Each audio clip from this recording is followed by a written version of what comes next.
ትላንት በእንግሊዝ ፕሪሚየር ሊግ ወሳኝ ጨዋታዎች ነበሩ። ማንቸስተር ዩናይትድ በ8ኛ ሳምንት ጨዋታ አሸንፎ 3ኛ ደረጃን ከአስቶን ቪላ ተረክቧል።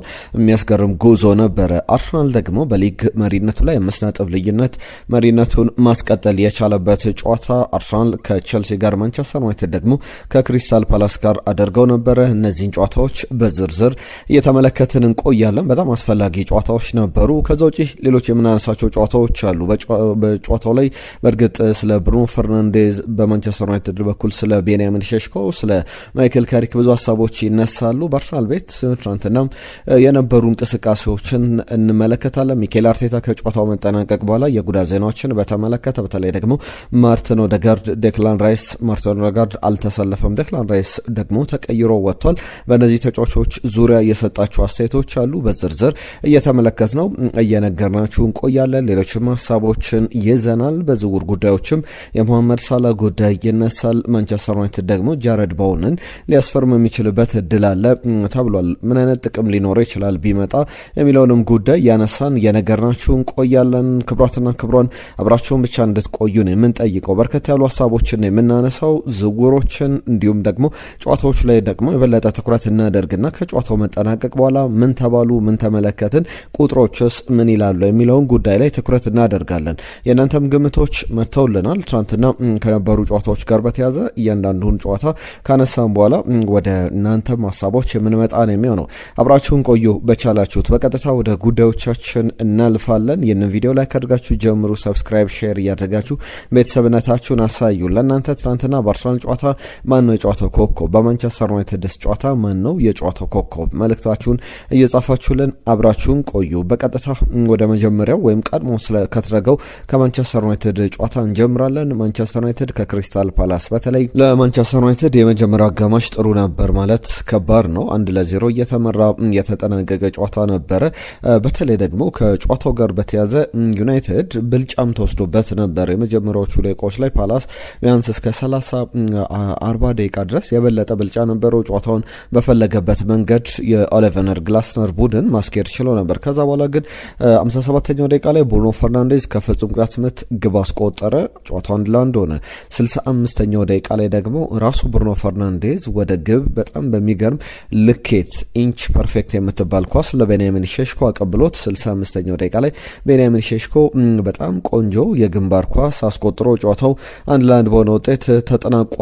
ከጨዋታው ጋር በተያዘ ብዙ ሀሳቦች መነሳት ይችላሉ። ማንቸስተር ዩናይትድ እንደ ቡድን በጣም አፕግሬድ እያደረገ እየተሻሻለ ያለ ቡድን ነው። ለምሳሌ ባለፉት 13 የፕሪሚየር ሊግ ጨዋታዎች ላይ ማንቸስተር ዩናይትድ 9ኙን አሸንፏል።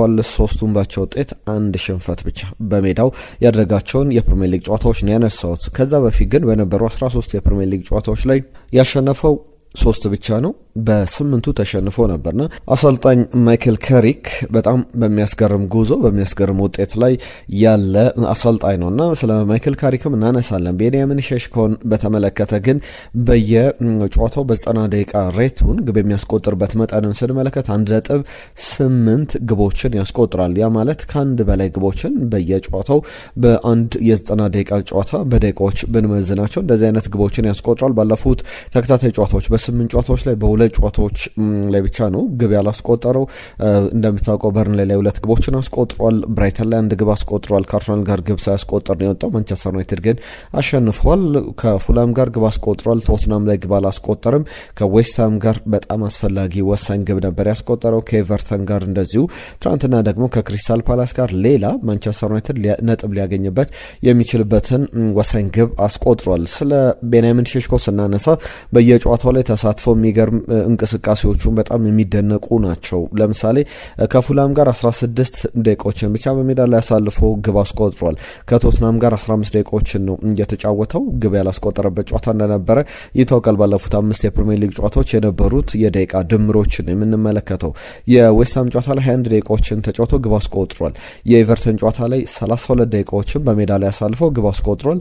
ከክሪስታል ፓላስ ጋር ደግሞ የመጀመሪያ ተሰላፊ ሆኖ አመድ ያለው ወደ ተቀያሪ ወንበር የወረደበት ያለበትና 75 ደቂቃዎችን በክሪስታል ፓላስ ሜዳ ሴልኸርስት ፓርክ ላይ ከነበረው ጨዋታ በኋላ የመጀመሪያው ዙር ላይ የተመለከተው ዩናይትድን ድል ያስታወሰ። ዩናይትድ የመጀመሪያውን ጨዋታ ሴልኸርስት ፓርክ ላይ 2-1 ነበር ያሸነፈው። ትናንትናም በማንቸስተር ዩናይትድ ሜዳ በኦልድ ትራፎርድ 2-1 በሆነ ውጤት አሸንፏል። ለዚህ ደግሞ ቤንያሚን ሼሽኮ በጣም አስፈላጊ ተጫዋች እንደሆነ ተመልክተናል። ባለፉት 8 ጨዋታዎች በየ43 ደቂቃዎች በሜዳ ላይ ግብ ያስቆጥራል። አስፈላጊ ድል ማንቸስተር ዩናይትድ አስመዝግቧል። ከማይክል ካሪክ ጋር በተያያዘ በዩናይትድ ቤት በ55 ዓመታት ታሪክ እንግዲህ አንድ ክብረ ወሰን መጋራት ችሏል። የመጀመሪያ 5 ጨዋታዎችን በሙሉ ያሸነፈ አሰልጣኝ ሆኗል።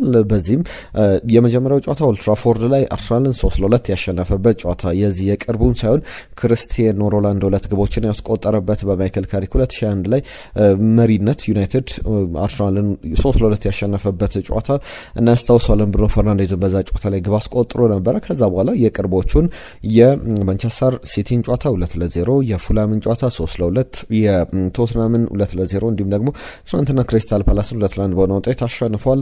5 ተከታታይ በሜዳ ያደረጋቸውን ጨዋታዎች ማንቸስተር ዩናይትድን እየመራ በድል ማጠናቀቅ ችሏልና አስገራሚ ጉዞ ላይ ይገኛል። ከአሰልጣኝ ማይክል ካሪክ ጋር በተያያዘ ፋብሪዚዮ ሮማኖ ትናንትና አንድ ነገር ሲናገር ሰምቸው ነበረ።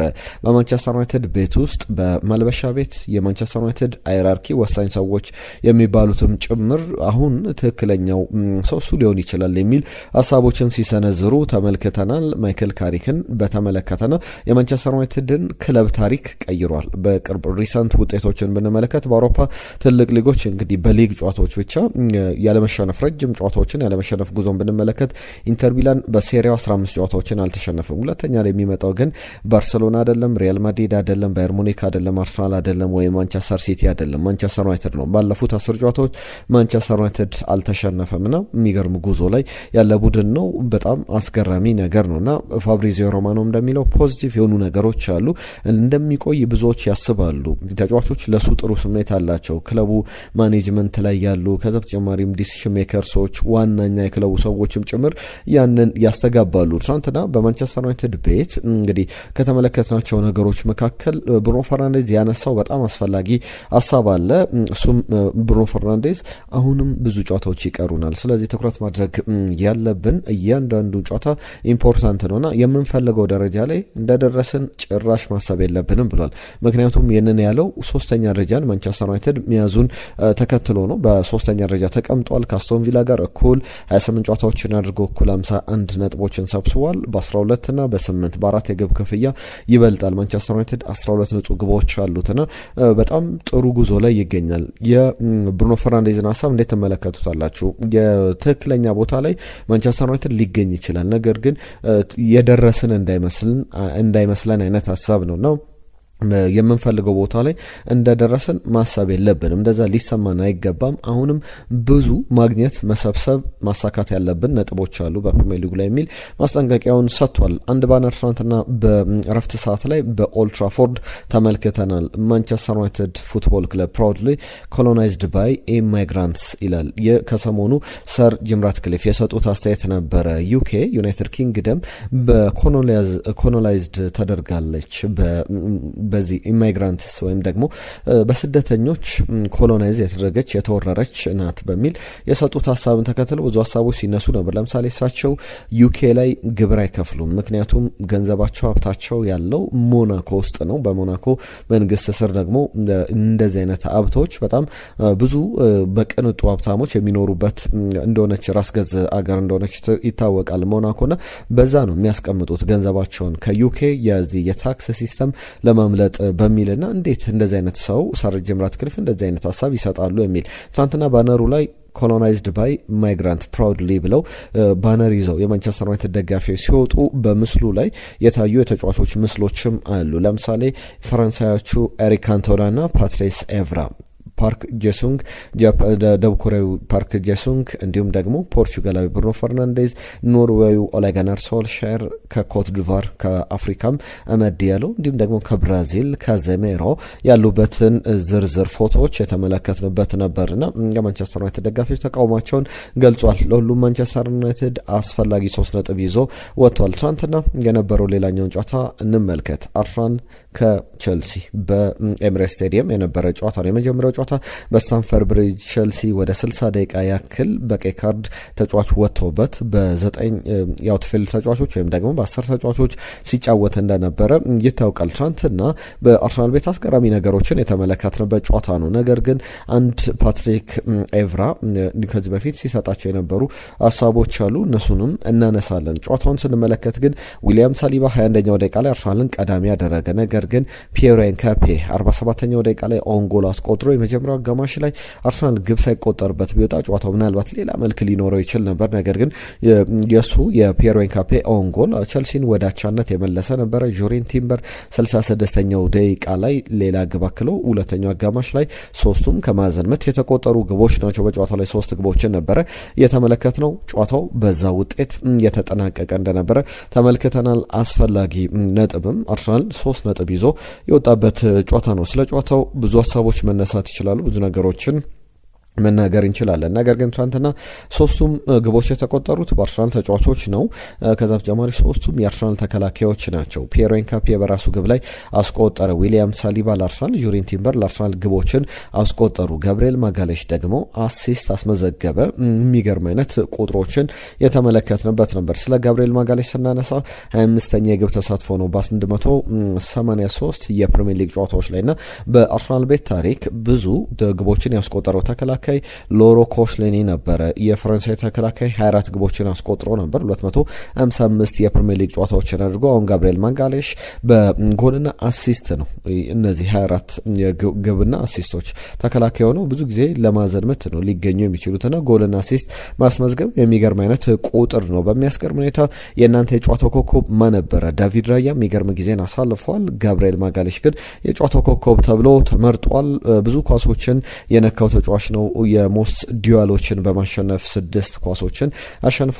በክሊራንስ ደረጃ፣ በታክል ደረጃ፣ በኢንተርሴፕሽን ደረጃ የሚገርም አይነት ጊዜን አሳልፏል። መነፍ ዘማችም ተብሎ ተመርጧል። ዳቪድ ራያ ግን እንዴት ነበር? ለእናንተ የአርሰናል ደጋፊዎች የሀሳብ አስተያየቶቻችሁን ጻፉልን። ስለ አርሰናል ስለ ቼልሲ ብዙ ሀሳቦች ይነሳሉ። ትናንትናም በቼልሲ ቤት መጥፎ ታሪኮች መመዝገብ ቀጥሏል። ከቀይ ካርድ ጋር በተያዘ ነው። ሊያም ሮዜነር ቼልሲን ተረክበው 3 ጨዋታዎችን ተሸንፏል። እስካሁን ባደረጓቸው ጨዋታዎች ወደ 13 ያክል ጨዋታዎች አከናውኗልና 10ሩን ጨዋታዎች ላይ በጣም ጥሩ ውጤት አስመዝግበዋል። የሁለት ጨዋታ ውጤት 8ቱን ደግሞ ያሸነፉበት ነበረ። ሊያም ሮዜነር 2ቱን ጨዋታ ብቻ ነው ባቻ ውጤት የተጠናቀቀው። 3 ጨዋታዎች ብቻ ነው የተሸነፉት። እነዚህ 3 ጨዋታዎች ደግሞ የሚመጡት ከአርሰናል ጋር ነው። 2ቱ በኤምሬትስ፣ አንዱ በስታንፈርድ ብሪጅ። እነዚህ ጨዋታዎች ደግሞ 2ቱ በካራባኦ ካፕ የሰሚ ፋይናል ጨዋታ የደርሶ መልስ ጨዋታዎች ናቸው። አንደኛው ደግሞ በአርሰናል ሜዳ በፕሪሚየር ሊግ ያደረጉት የትናንትናው ጨዋታ ነውና ለሊያም ሮዜነር ቡድን አሁን የሚያሳስበው ነገር የቀይ ካርድ ጉዳይ ነው። ቼልሲ አሁን የስታፍ አባላትን ጨምሮ 10 ቀይ ካርዶችን ዘንድሮ ተመልክቷል። በሁሉም ውድድሮች ላይ በያዝነው አመት በአጠቃላይ በፕሪሚየር ሊግም መጥፎ ቁጥሮቹ እንደቀጠሉ ይገኛሉ። ከቀይ ካርድ ጋር በተያያዘ የዲሲፕሊን ኢሹዎች ይነሳሉና ብዙ ነገሮች እየተባለበት የሚገኝ ጉዳይ ነው። ለቼልሲ የሚያሳስብ ይመስላል። ትናንትናም 0 ኦን ታርጌት ሙከራ ነበረው በመጀመሪያው ፈርስት ሃፍ ላይ ከአርሰናል ጋር በተያያዘ በያዝነው የውድድር ዘመን ብዙ ክለቦች ኦን ታርጌት ሙከራዎችን የሚሞክሩበት አይደለም። ካልተሳሳትኩ የትናንትናው 15ኛ ጨዋታ ይመስለኛል በፕሪሚየር ሊግ 28 ጨዋታዎች ከግማሽ በላዩ የሚሆኑትን አርሰናል ግብ ሳይቆጠርበት ወይም ኦን ታርጌት ሙከራ እንኳን ሳይሞክሩ ቡድኖች ይወጣሉ። ትናንትና ኦን ጎል ነው እንጂ ያስቆጠረው ቼልሲዎች ኦን ታርጌት ሙከራ እንኳን አልሞከሩም ነበርና ያ በዛ ደረጃ የሚነሳ ጨዋታ ነው። ከአርሰናል ጋር በተያያዘ 15ኛ የማዕዘን ምት ግቡን ያስቆጠረውና በቀጣይ 2 የማዕዘን ምት ግቦችን ካስቆጠረ ቀጣይ 9 የፕሪሚየር ሊግ ጨዋታዎች አሉት። በፕሪሚየር ሊጉ ላይ አዲስ ክብረ ወሰን ያስመዘግባል። አሁንም በስታንፈርድ ብሪጅ የቼልሲ ተጫዋች ሆኖ አሁን ካሉት የቼልሲ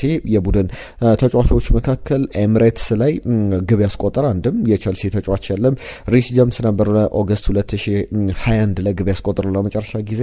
ከዛ በኋላ አንድም ተጫዋች ግብ አላስቆጠረም። ቼልሲ በ11 ጨዋታዎች በቼልሲ እና በአርሰናል መካከል በተደረጉ 11 ጨዋታዎች አሁንም ያለማሸነፍ ጉዞ ቀጥሏል። አርሰናል 8ቱን አሸንፏል፣ 3ቱ ባቻ ውጤት የተጠናቀቁ ናቸው። ሚኬል አርቴታ ስለ ተጫዋቾች ጉዳት ስለ ጨዋታውም ያነሳቸው ጉዳዮች አሉ። በተለይ ቀደም ሳነሳላችሁ ነበር ዳቪድ ራያ የሚገርም እጅ ነው ያለው፣ እድለኛ ነን የሚል ነገር አንስቷል። ከሞላ ጎደል እንግዲህ ልቤ መተንፈስ አቁሞ ልቤ መስራት አቁሞ ነበረ። ማየርት ኦልሞስት ስቶፕድ ብሎ ሀሳቡን ሰጥቷል ሚኬል አርቴታ። መጨረሻ ላይ ፈገግታ ሊመስል ይችላል፣ ግን የአብዛኛው የአርሰናል ደጋፊዎች ጭንቀት ነበረ። ዳቪድ ራያ በጣም በሚገርም ሁኔታ የአሌያንድሮ ጋርናቾን ያወጣበትን ኳስ በተመለከተ ነውና ወደ ህይወት ነው የመለሰን በሚል ትክክለኛ አገላለጽ ተጠቅሟል። ትናንትና እንደኔ የጨዋታው ኮከብ የሚያስብለውን ብቃትም ያሳየበት ነበረ። በትናንትናው በጣም ከባድ የሚባል ቡድን እንደሆነ ቼልሲ ይታወቃል። ያንንም ጥሩ ምሽት ነበር ያሳለፈው። ትናንትና ከጨዋታ ፕሎቶች መካከል ሁለቱ ቡድኖች ከሚፎካከሩባቸው ቦታዎች መካከል አንደኛው የቼልሲ ዲሲፕሊን ወይም የቀይ ካርድ ጉዳይ ዋጋ እያስከፈለ ነው ስንል ነበር። ትናንትና ያንን የተመለከት ነው። በጨዋታው ላይ ሪከቨር እንዳያደርግ ፔድሮ ኔቶ ምን አይነት ሀሳብ አስበው ሸርተቴ እንደወረደ ቢጫ ካርድ እያለበት እንደዚህ አይነት ውሳኔ መወሰኑ በጣም የሚያስገርም ነው። በቀይ ካርድ ወጥቶ 2025/26 ላይ በእንግሊዝ ፕሪሚየር ሊግ ቼልሲ 9 የቀይ ካርዶችን ተመልክተናልና የሚያሳስብ መታረም ያለበት ጉዳይ ነው። አምና አርሰናል እንደዚህ አይነት ችግሮች ላይ እንደነበረም ትናንትና ስናነሳ ነበረ። ለሁሉም የአርሰናልና የቼልሲ ጨዋታን በተመለከተ የመጨረሻ አንድ ጉዳይ ብቻ ላንሳ። የሪስ ጀምስ ሀሳብ ነው። እግር ኳስ በ2026 90% ግቦች የሚቆጠሩት ከሴት ፒስ ሆኗል በዚህ ወቅት ላይ የሚል ሀሳቡን ያነሳል። አርሰናል ደግሞ በዓለማችን ላይ በሴት ፒስ የሚመራ ቡድን ነው። በጣም ከባድ ነው እነሱን በሴት ፒስ መቆጣጠር የሚል እንግዲህ ትንሽ የማሞገስ ሀሳብም የሚመስል ነገር አንስቷል። ትናንትና የነበረውን ጨዋታ አርሰናል ማሸነፉን ተከትሎ የነጥብ ልዩነቱን ማስቀጠል ችሏል። በእርግጥ ማንቸስተር ሲቲ አሁንም ቀሪ ጨዋታ አለው። ቢሆንም ለምሳሌ ትናንትና አርሰናል ባቸው ውጤት ቢያጠናቅቅ ማንቸስተር ሲቲ እና አርሰናል የ3 ነጥብ ልዩነት ብቻ ይኖራቸዋል። ቀሪ ጨዋታውን ደግሞ ማንቸስተር ሲቲ ሲያሸንፍ ልዩነቱ እኩል ይመጣ ነበርና በጣም አሳሳቢ ጨዋታ ነበር። ለአርሰናል በጣም ማሸነፍ የነበረበት አስፈላጊ ጨዋታ ነበር። ይህንን በተመለከተ የቀድሞ የአርሰናል አምበል ፓትሪክ ቪዬራ የሚሰጠው ሀሳብ አለ። በቼልሲ ጨዋታ ዙሪያ በጣም አስፈላጊ ጨዋታ ነበረ። አርሰናል ጥሩም ተጫወተ፣ መጥፎም ተጫወተ። ዛሬ ያንን ወሳኝ ነጥብ ማግኘት አለበት። ከዚህ በኋላ በአርሰናልና በማንቸስተር ሲቲ መካከል ላለው ልዩነት ወሳኙ ጨዋታ አርሰናል ከማንቸስተር ሲቲ የሚያደርጉት መርሃ ግብር ነውና ከዛ ጨዋታ በኋላ ሁለቱም ቡድኖች ነጥብ ይጥላሉ ብዬ አላስብም፣ ይሸነፋሉ ብዬ አላስብም እና እስከዛ ጨዋታ ድረስ የሚኖሩ ጉዞዎች የፕሪሚየር ሊጉን ዋንጫ ይወስኑታል ብዬ አስባለሁ የሚል ሀሳቡን ሰጥቷል። ጉዳቶችን በተመለከተ ዴክላን ራይስ ተቀይሮ ወጥቷል። ረቡዕ ዕለት ከብራይተን ጋር ይጫወታል በአሜክስ ስቴዲየም። አርሰናል ለረቡዕ ጨዋታ ይደርሳል አይደርስም የሚለው እንመለከታለን የሚል ሀሳቡን አካፍሏል። ሚኬል አርቴታ ከዛ ውጪ ማርቲን ኦዴጋርድን በተመለከተም እንዲሁ ትናንትና አልነበረም፣ ጭራሽ ከስብስቡ ውጪ ነበረና የጉልበት ጉዳቱ ገና አላገገመለትም። ሪስክ መውሰድንም ሙሉ ለሙሉ ስላልዳነ ሪስክ መውሰድ አልፈለግንም፣ ለረጅም ጊዜ ተጫዋቹ ማጣት ስለማንፈልግ ብሏል። መቼ ይመለሳል በሚለው ጉዳይ ላይ ግን ያስቀመጣቸው ነገሮች የሉምና የሚጠበቅ ጉዳይ ነው። ከአሰልጣኝ ሚኬል አርቴታ ጋር በተያዘ ትናንትና የመጡልን ግምቶች አሉ። በትክክል የገመቱ ለምሳሌ ታሪኩ ከደቡብ አፍሪካ አርሰናል 2-1 በሆነ ውጤት ያሸንፋል ብሎ ግምቱን አስቀምጦልን ነበር። በትክክል መገመት ችሏል። ሞሐመድ ሹክራላ የማንቸስተር ዩናይትድና የፓላስን ውጤት በትክክል ገምቷል። 2-1 በሆነ ውጤት ፓላስ ያሸንፋል፣ ዩናይትድ ያሸንፋል ብሎ ነበረ። ዩናይትድም እንደተባለው ማሸነፍ ችሏል። ከልብ እናመሰግናለን ለግምቶቻችሁ። ከዛ በተጨማሪም ከጀርመን ርስቱ ከጀርመን አርሰናልና የቼልሲን ጨዋታ በትክክል የገመተ አድማጫችን ነው። ሌሎች ግምቶች መካከል አነሞ ከደቡብ አፍሪካ ግምቶችን አስቀምጦ ነበር። ማንቸስተር ዩናይትድ ፓላስም 2-1 በሆነ ውጤት ያሸንፋል ብሎ ያንንም በትክክል ያገኘ አድማጫችን ነውና ጥቂት አድማጮች ትናንትናም ከትናንትና በስቲያም ከመጡልን ግምቶች መካከል እነዚህ በትክክል የተቀመጡ ግምቶች ናቸው። አርሰናልንም የማንቸስተር ዩናይትድንም ግምቶች ያገኙት ጥቂት ደጋፊዎች ብቻ ናቸው። ሁላችሁንም ግን ስለ ተሳትፏችሁ ከልብ እናመሰግናለሁ። ብዙ ጉዳዮችን አሁንም እያነሳን እንቆያለን። በተለይ ደግሞ ከዝውውር ዜናዎች ጋር በተያዘ ሌሎችም ሊነሱ የሚገባቸው ጉዳዮችን እየነገርናችሁ እንቆይ። ከክለቦች የዝውውር ሀሳቦች እንዲሁም ሌሎች የቡድን እንቅስቃሴዎች ጋር በተያዘ እንደ አዲስ በክረምቱ የዝውውር መስኮት ሊነሱ የሚችሉ ጉዳዮች አሉ። ማንቸስተር ዩናይትድ ቤት ተከላካይ ስፍራ፣ አጥቂ ስፍራ ላይ የሚያስፈልጉ ተጫዋቾች አሉና ለዛ አማራጮችን እየተመለከተ ከዩናይትድ ሊለቁ የሚችሉ ተጫዋቾች አሉ በሚል ብዙ ዘገባዎችን እየተመለከትን እንገኛለን። ከነዚህ ሀሳቦች ልጀምር። የብሩኖ ፈርናንዴዝ ጉዳይ አጠቃላይ እስካሁን የለየለት አይደለም። ሜሰን ማውንትን በተመለከተ ግን አሁን እየወጡ ያሉ ጉዳዮች አስቶን ቪላም ፉልሃምም ተጫዋቹን በክረምቱ የዝውውር መስኮት ላይ ማስፈረም ይፈልጋሉ። ማንቸስተር ዩናይትድ ተጫዋቹን ቢያንስ 30 ሚሊዮን ፓውንድ ቢያገኝበት ሊሸጠው የሚችለው አይነት ተጫዋች ነው። ጉዳት እንደሚፈልገው በዩናይትድ እየተጫወተ አይደለም። ባለበት ሰዓት ላይ በጣም ድንቅ ነው። ወደ ሜዳ ከገባ ሜሰን ማውንት ነው። ምንም አይነት ጉልበቱን የማይሰስት አቅሙን በሙሉ ማሳየት የሚፈልግ ነውና በአውሮፓ ቻምፒየንስ ሊግ ላይ እንደ ሜሰን ማውንት አቅሙን በማሳየት በተለያዩ ውድድሮች ላይ በትልልቅ መድረኮች ላይ ራሱን ያሳየ ነው። በቸልሲ ቤት በነበረበት ቆይታ ላይ ወደ ማንቸስተር ዩናይትድ ሲመጣ ግን እዛ ማክሲመም ደረጃ ላይ መድረስ አልቻለም እና ዩናይትድ አሁን ከተጫዋቹ ጋር ሊለያይ ይችላል የሚሉ ጉዳዮች በስፋት እየወጡ ይገኛሉ። ሌላኛው ከዝውውር ዜናዎች ጋር በተያያዘ የጃረድ ቦወን ጉዳይ ይነሳል። በተለይ ዌስትሃም ዩናይትድ ከፕሪሚየር ሊጉ የሚወርድ ከሆነ አሁን ወራጅ ቀጠና ላይ ካሉ ቡድኖች መካከል አንዱ ነው። ማንቸስተር ዩናይትድ፣ ቶትናም የተጫዋቹ ፈላጊ ናቸው። በተለይ ጃረድ ቦወን ቢመጣ በቀኝም በግራም ቦታ ላይ መጫወት የሚችል በመስመር ቦታ ላይ በጣም ትክክለኛ ማንቸስተር ዩናይትድ የሚወስንበት ከሆነ ትክክለኛ ተጫዋች ነው፣ ሊጉን የሚያውቅ ከዛ በተጨማሪ ማንቸስተር ዩናይትድ ትልቅ ገንዘብ ሳይወጣ ጥሩ የስኳር ተጫዋች ማግኘት የሚችለው ሁልጊዜ በመጀመሪያ አሰላለፍ ላይ ላይሰለፍ ይችላል። በተቀያሪ ወንበር ላይም እየጀመረ ያንን አስገራሚ ጉዞ ሊያደርግ የሚችል አይነት ተጫዋች ነው የሚሉ ዘገባዎች አሉ። ቸልሲ ቤት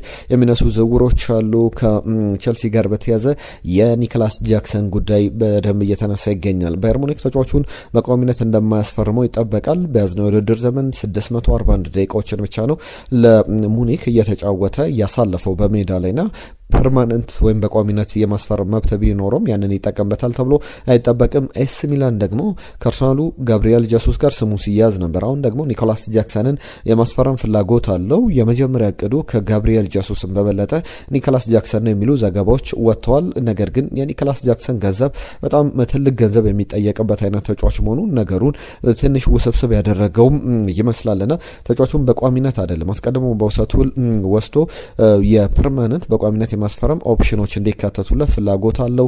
ዶርትመንድም ወደ የሴሪው ጉራሴ ረጅም ጊዜ ተተኪ ማድረግ ይፈልጋል የሚሉ ዘገባዎችም ወጥቷል። ሊቨርፑል ቤት አሊሰን ቤከር አይሸጥም እየተባለ ይገኛል። ከአሊሰን ቤከር ጋር በተያያዘ ብራዚላዊውን የሚፈልጉ የጣሊያን ክለቦች ብቅ ብሏል። በተለይ ዩቬንቱስ ግብ ጠባቂ ቦታ ላይ ያለበትን ክፍተት በቀጣይ ዓመታት ላይ ሊሸፍን የሚችል ልምድ ያለው ተጫዋች ነው ብለው ያስባሉ። ቢቢሲ ደግሞ ሞሐመድ ሳላን ጉዳይ ዘወጥቷል። ከሞሐመድ ሳላ ጋር በተያያዘ ግብጻዊው ኢንተርናሽናል 2027 ላይ ውሉ ይጠናቀቃል ወይም ደግሞ የመጪው ክረምት ላይ 1 ዓመት ወይም 12 ወራት ብቻ ይቀሩታል በውሉ ላይ። ከሊቨርፑል ጋር እንደሚለያይ ቢጠበቅም ተጫዋቹ ቢቆይም ችግር የለበትም የሚሉ ዘገባዎች ይወጡ ይገኛሉ። አሁን ደግሞ የሜጀር ሊግ ሶከር ክለቦች በተጫዋቹ ላይ ፍላጎት እያሳዩ ይገኛሉና ከዚህ በፊት ብዙ ስማቸው ሲጠቀስ አልነበረም። ቢቢሲ እንደሚዘገበው ከሆነ የ33 ዓመቱን ሞሐመድ ሳላን ለማስፈረም ቤስት ፖሲብል ኦፕሽኖች መካከል አንደኛው የሜጀር ሊግ ሶከር እንደሆነ የሚያሳዩ ዘገባዎችም በዝርዝር ወጥተው ተመልክተናል።